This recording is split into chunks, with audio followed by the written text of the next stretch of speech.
Hi, thank you so much for tuning in to Around the World in 80 Oysters, a live international show about oyster culture, cuisine, and appreciation. I'm Julie Chu. It's been a day.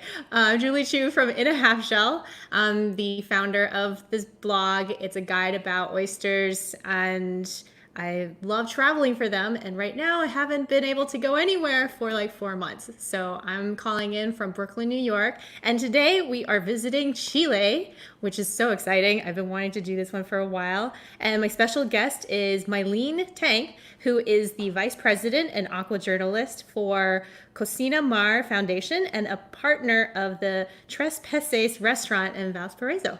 So I'm going to bring Mylene on. Hi, Hello. Julie. How are you? Good. So good to see you. I know we met many years ago and haven't reconnected until now. So thank you for coming on the show. Yeah, we met 6 years ago when we Oh were my God. starting development our nonprofit organization. We met in New York, Yeah. and now we are in Chile, Valparaiso, as my city. And we have been working with fishermen aquaculture, trying to promote seafood consumption. Amazing. I mean, I'm so curious about your work. Can you tell me a little bit more to start, like how you got into seafood and especially like your interest in oysters? I'm from the south of Chile when all the industry of oysters started. We have a big earthquake on the Mm, 60s, long time ago. And at that moment, the government decided that mussel farming and oyster farming should be an option for people that wanted to make business again, yeah. because this was a really, really huge problem on the 60s. And so all this, the south of Chile, it has been a great culture about farming, salmon farming, farming, seaweed also. And when I started journalism, when I finished my degree, I thought that I will never have an opportunity to work as a journalist because it's hard. There's a few newspaper and that's it. Right. So when I asked for a job, there's an opportunity in aquaculture sector, Yeah. and I've been working in this area, writing about fisheries and aquaculture for the last 20 years. Wow. Not only in Chile, I love to travel. Yep. Uh, so I moved to Galicia, to the north part of Spain. Yes. And over there, I really enjoy how they love seafood, the oysters, mussel, and all the love that they have about the sea, Hmm. the gastronomy about that. So when I came back to Chile 8 years ago, I started to see what the things that I learned about seafood and Hmm. to promote that. Spanish are perfect on that. And so I said, what can I do? What we can do in Chile to increase our consumption because it's really low. Hmm. And with three partners, we create a nonprofit organization that is called Cocinamar. And we have been connecting fishermen, aquaculture, small scale aquaculture with restaurants, with people, with the community to show that we have amazing products as Yeah. oysters Yep. and to show them that we can have a lot of opportunities if we eat it at the domestic market, not Yeah. only to export that we used to do. Amazing. I mean, that's really incredible work. And you also have the restaurant as a separate project, yes, No, where you can bring in all the amazing seafoods that you're talking about too. So, yeah, for me, is the same. mm, I'm a journalist, so I can write about fish and seafood, mm, but also I have this non-profit organization where I can connect people. I can write and tell stories about that, and also we have a restaurant. mm-hmm. Oh, did I lose you? Uh-oh. in Gomez. So we have the opportunity to buy fresh fish, oysters, and everything that we have from the sea. And with that, we cook and we prepare a menu that changes every day. Wow. Every day. That would be amazing. Yeah. Well, hey, before I forget, let's find where you are in the country, just so everybody knows. A little geography lesson. Chile, such a long coastline. So I'm actually surprised to hear that seafood consumption is quite low, given how much access you have to the water. We have access to 4,000 kilometers coast. Yeah. Wow. But we are being really involved in export our products. That's why we forget about domestic market. If you see our country, the logistic to bring our fresh fish is not easy. Right, yeah. Everything is concentrated in Santiago de Chile, that is our capital. It's like 7 million inhabitants. Yeah. And everything, of course, goes by truck or by airplane and goes abroad. Right. That's why with Cocinamar, we are trying to make this effort to make this, to find fishermen that are able to sell directly this fresh fish or oysters or scallops or seaweed, and then connect them with people that are interested to buy that. Right. Well, so tell me more about the kinds of oysters that are available in Chile. We have two kinds of oysters. Okay. Especially they're farm. We have Pacific oyster or Japanese oyster, the Carastosteas gigas, and also we have this Chilean oyster that is more small. At the beginning, as I told you, this was in the south of Chile, Calbuco, Chiloé Island. Those are pictures of Alberto Paredes. Okay. This is one of the farmers. He's also making research. Can you see sorry. some... I changed it to the actual oysters. Yeah. And he has been involved in this industry for many, many years, working with fishermen also, trying to increase and develop and have oysters in a short period, only 1.5 years. And also in the north part, we have a place called Tongoy, la región de Coquimbo. And over there, a university, Universidad Católica del Norte, is working with fishermen so they can farm their own oysters, Japanese oysters. And so it's cool. I'm going to type in, where are we looking? Now, Tongoy. I was talking about Tongoy. Let me pull it up. In the north part, where fishermen started to farm these Japanese oysters 2-3 years ago.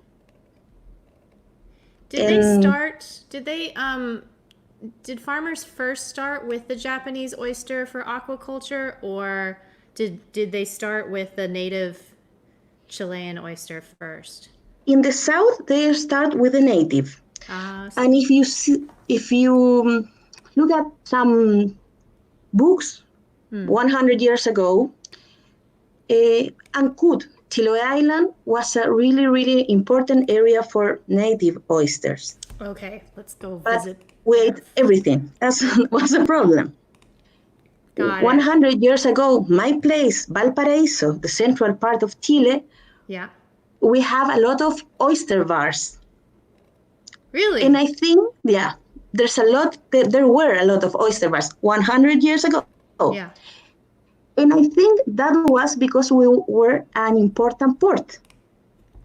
So we have a lot of foreign people here that came for a season or working with the boats and exportation or whatever.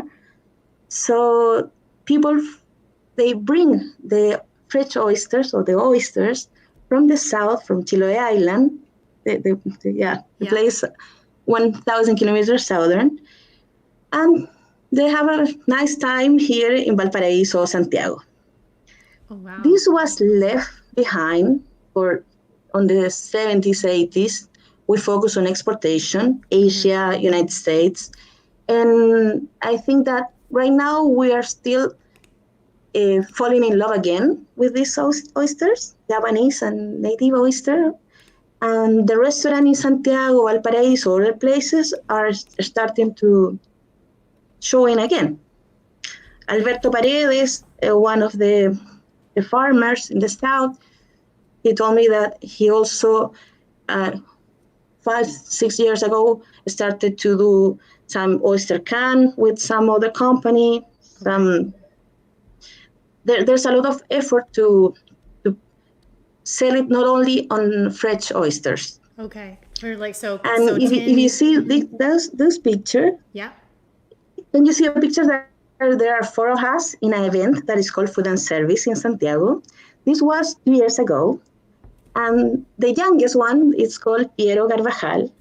And he's the fisherman that we have been buying the fresh oysters for the last 2 years in Tres Peces. Amazing. So this was the first event he attended. It was in Santiago de Chile, full of owners of restaurant, a really fancy event. And it was the first time they showed this new product they had because they was farming. Now, how many farmers like him are currently working across the country? In the north part, there's some projects, as I told you, that are started 2-3 years ago. So I think there's less than 20. Okay. And in the south, I think no more than 5 or 6 in the south. Wow, so it's a very small community. Yeah. Okay. Yeah, the big companies that used to export, they disappeared. Ah, I see. So they're essentially the ones who are holding up the just Chilean oyster production, and they're the only ones who you can get these products from, right? Wow, that's really special. So I'm really curious to know, like you said that there's been oyster bars 100 years ago. Yeah. And so you must have some maybe like oyster traditions that still exist. Not really. I would love to say yes, but I think there was a period of time that we forget to eat fresh oysters or fresh mollusks. Yeah. So I think the young generation, millennials or people that care about the food, they're starting to enjoy a product as our oysters and having difference between if it's a Japanese or it's a native species, but I think it's something new. As I told you, in Chile, our consumption of seafood is really low. It's more or less 10 kilos per capita. This is really low. So I think all the effort that we can do to increase that, it will make changes in the next generation. And also, there's a lot of influence of Japanese food or Peruvian food that they really love to cook seafood. Right. So, and in that way, I think it has been a really help for us, a really good tool to increase our consumption. Trying different dishes. Do people do people actually buy any oysters or any shellfish and cook it and open it at home, or do people typically eat it in restaurants? I think right now it's more typical to eat it at restaurants. Mm-hmm. You have some supermarket that can sell it, but it's not a wide option. Alberto Paredes told me that he has like 3 million oyster for next season of Japanese oyster. So we will have. Okay. And we were talking about how we make a campaign or how we tell the people that, because I think it's an amazing product. And also with all the contents of zinc and all the things that is good for our health. Yeah. I think we need to eat more oyster, mollusk, and everything. Of course. Is that something like that, I guess Chilean locals are familiar with? Do they understand that seafood is healthy, or is that new messaging that you have to teach them? I think that Chilean knows that, Yeah. but it's not easy to find a good quality of fresh fish Yeah. or seafood. The fresh fish is expensive because we have like 6 middlemen between the people that farm Right. or harvest or capture Right. to the end of the Yeah, you supermarket. have to bring Or it to yeah, one so place or another. that's are things that we wanted to improve. That's why we have a networking, and we have been working with different fishermen and aquaculture and show them and connect them with chef, with restaurant, so they can buy directly the fish in a good price, in a fair price.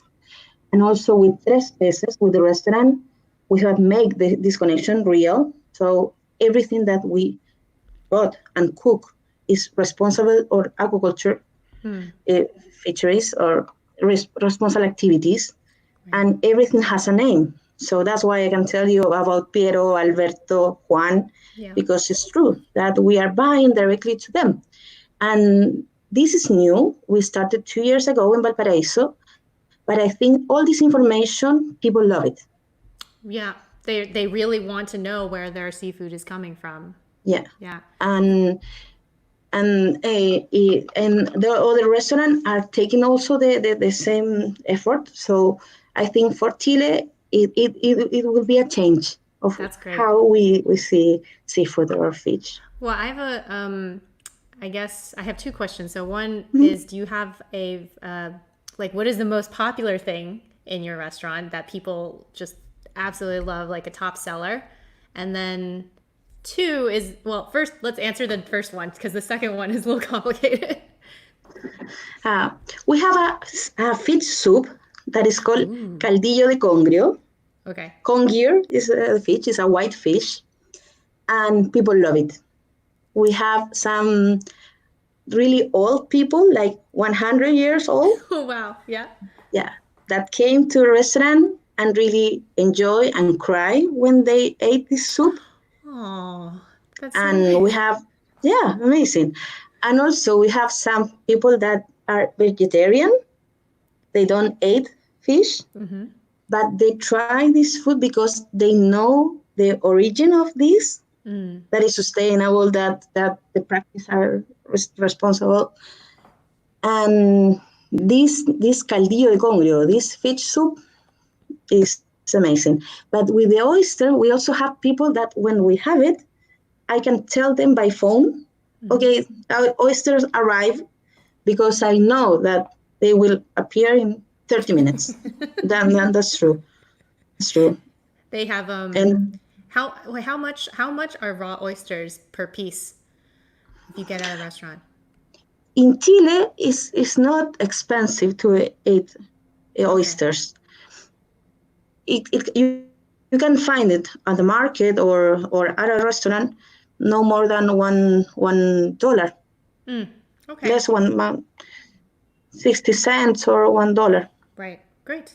Okay, so here's my more complicated question: is that you know that salmon farming is the big industry in Chile, right? And you mentioned that the oyster farms are in the same areas.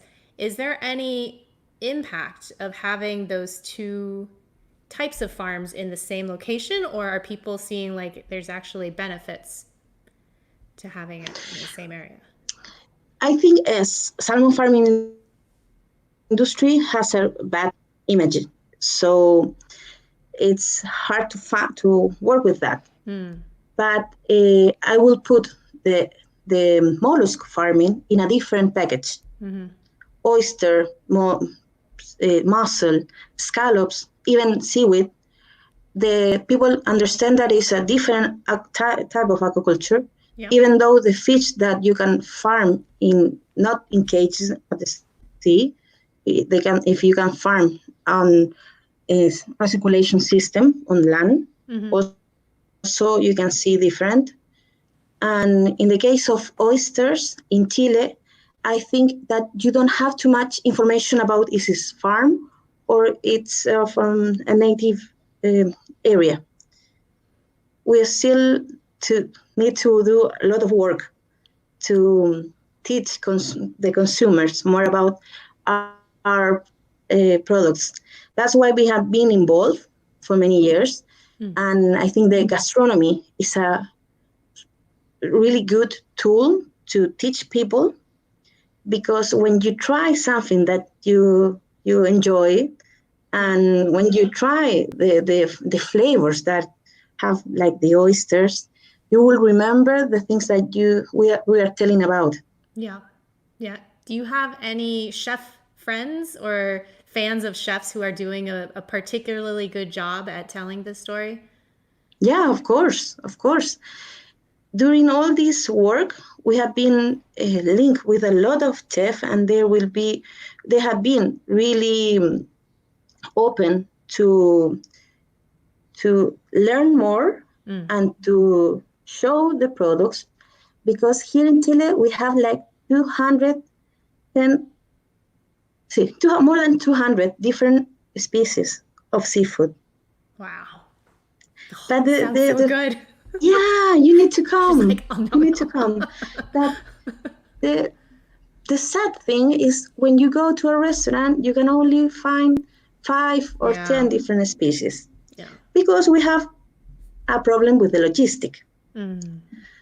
So during all this year, the chef, the young, of course, are looking for different species to try to prepare recipes, and they contact us and ask the telephone numbers, how they can get the seasons that are important. But we're just started. We have a lot of work to do, and in oyster we have a huge path to also convince people that they are safe, they are good. If we have an oyster do not have any bad smell, for example. If it had bad smell, it's because it's wrong. It's not right. That should be a key indicator, not to do it. There are some things that you need to teach, because sometimes with mollusk, people they are not easy to trust. Especially if you don't know the origin. That's why we are being focused on put the name of the people on we are working with, show the picture, show the Instagram and the activity, short videos, because if you can see there's people behind this product, I think the way you can trust change. Yeah, that makes sense. I mean, I definitely go to the social media accounts of farmers and see like how they're doing, and also just being able to ask questions is very nice too, so it builds your confidence. Okay, I think we're about out of time, so I'm going to ask you my last question. I know this always seems to fly by fast. So if you can visit anywhere else in the world to try their local oysters, where would you like to go? New Zealand, definitely.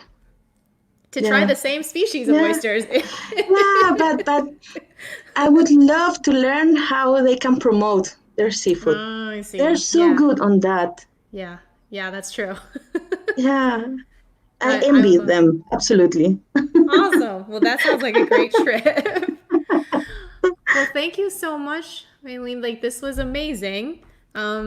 I hope you do well. Best of luck with the restaurant and your foundation, everything. It's so nice to see you've done so much over like the last many years, 6 years. Yeah, we have so many amazing seafood, fish, and everything. So we only need to organize and put it on Instagram. That's it. Bring me down there. I will keep posting definitely. about We it. will wait for you, and we will put you on the boat, and you will enjoy. And we will introduce you, Justo Garcia, Alberto Paredes, Piero Carvajal, everywhere. Yeah, that would be amazing. Okay, we're doing it. All right. Thank you so much. Have a good evening. Thanks for the invitation. Thank you. Bye. Awesome. So that is Meyling Tang, who is a partner of the Tres Peces restaurant in Valparaiso, which they change the menu every day. So I really, really want to go check it out. I love seafood. And also, doing her really important work to support small scale fisheries and fishermen as part of her foundation, Cocinamar. So yeah, I will post a few links to a couple articles that Meyling sent over to if you wanted to learn more. And I'm so glad that you tuned in. This has been a very unusual week in New York and around the US. So I think, and my mind's just sort of everywhere, as you know, like just issues kind of surrounding, black people just being not treated fairly at all. And they haven't been a long time, but this really has hit over a boiling point. So in light of that and just having a lot of processing to do myself, I'm going to take a little break from this week's programming and possibly next week. But we will be back in a couple of weeks for sure with a special guest from the United Arab Emirates in Dubai. But anyway, thank you again for tuning in, and we'll see you next time.